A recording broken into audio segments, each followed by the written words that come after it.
Jangan lupa untuk subscribe dan nyalakan lonceng notifikasinya. Pemirsa, organisasi masyarakat Khilafatul Muslimin tengah hangat jadi topik perbincangan di tanah air. Setelah sebelumnya viral karena aksi konvoi membawa pesan khilafah, kini kepolisian mulai menunjukkan taringnya dan menangkap sejumlah pimpinan ormas tersebut. Siapa saja mereka dan apa perannya, kita akan ulas selengkapnya dalam fact check kita kali ini.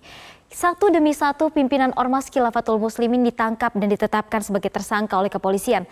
Sedikitnya ada 6 kepolisian daerah yang telah bertindak untuk menekel pergerakan ormas yang berlawanan dengan ideologi Pancasila ini.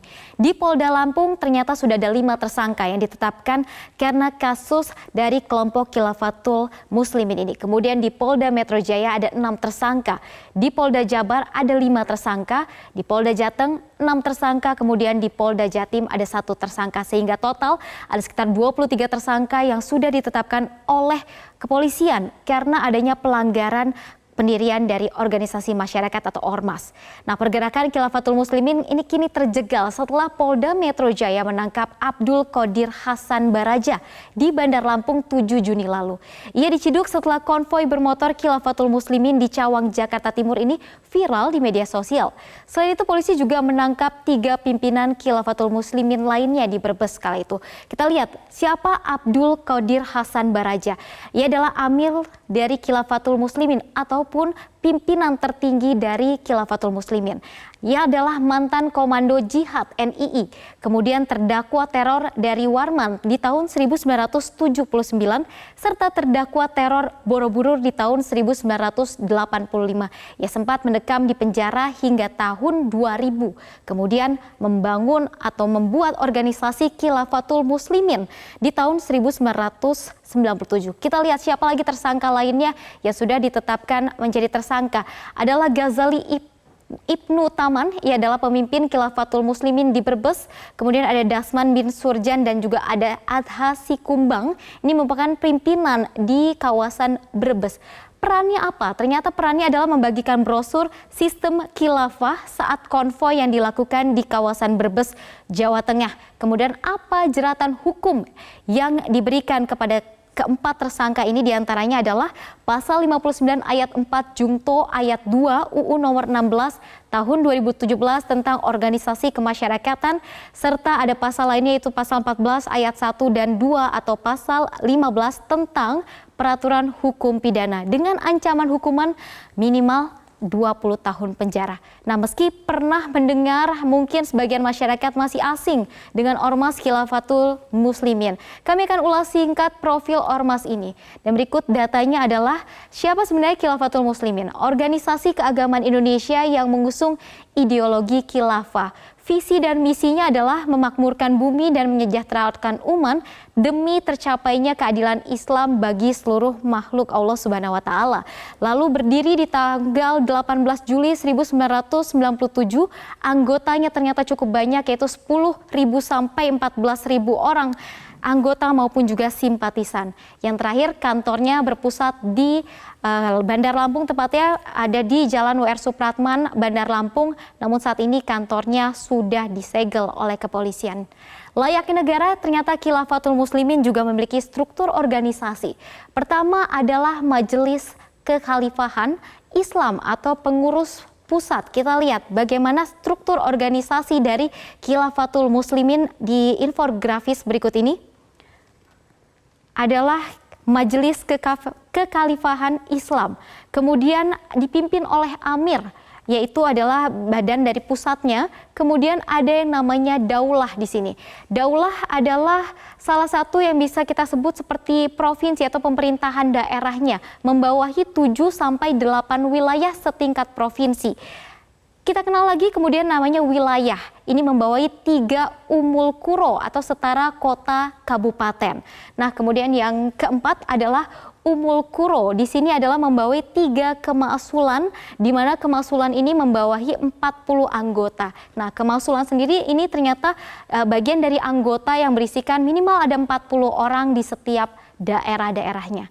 Nah, sementara itu sebaran Daulah Khilafatul Muslimin ini tidaklah kecil. Beberapa di antaranya ialah Daulah Jawa Madura, ada juga di Sumatera dan juga di Indonesia Timur. Kita lihat dulu di Daulah Jawa dan Madura, kemudian daerah Indonesia Timur. Ternyata cukup banyak. Kita lihat di daerah Jawa di sini, tepatnya ada di Jakarta Raya, kemudian di Bekasi, kemudian di Purwakarta, Priangan, Cirebon Raya, Jawa Tengah sampai ke Surabaya. Kemudian untuk di Indonesia Timur, wilayah-wilayahnya mencakup Sumbawa Barat, ada kemudian di Bima, Kota Bima, Flores dan juga di Dompu. Bagaimana dengan di wilayah Sumatera? Infografisnya kita juga akan tampilkan di sini. Wilayah Sumatera ternyata ada 6, yaitu di Bandar Lampung sendiri. Kita bisa lihat di Bandar Lampung, kemudian ada di Lampung Selatan, ada juga di Pringsewu, di Lampung Timur, Aceh dan Sumatera Utara, serta di Sumatera Selatan tidak ketinggalan. Nah, Ormas Khilafatul Muslimin ini ternyata dilarang bukan tanpa sebab. Ada sejumlah alasan yang menjadi alasan ormas ini harus dihentikan. Yang ketiga adalah kita lihat ada berapa poin di sini, ada 4, tepatnya adalah bertentangan dengan Pancasila. Ini penting karena ormas yang berdiri di tanah air harus memiliki ideologi yang sama dengan Indonesia, yaitu ideologinya Pancasila. Kemudian penyebaran isu hoax yang dilakukan di akun atau di website milik Khilafatul Muslimin ini juga menyalahi aturan. Ketiganya adalah invisible crime. Yang dimaksud dari invisible crime adalah kejahatan tersembunyi, yang mana adalah bergerak di bawah sisi gelap kehidupan dan juga berbaur dengan praktek sosial, ekonomi, dan keagamaan di masyarakat.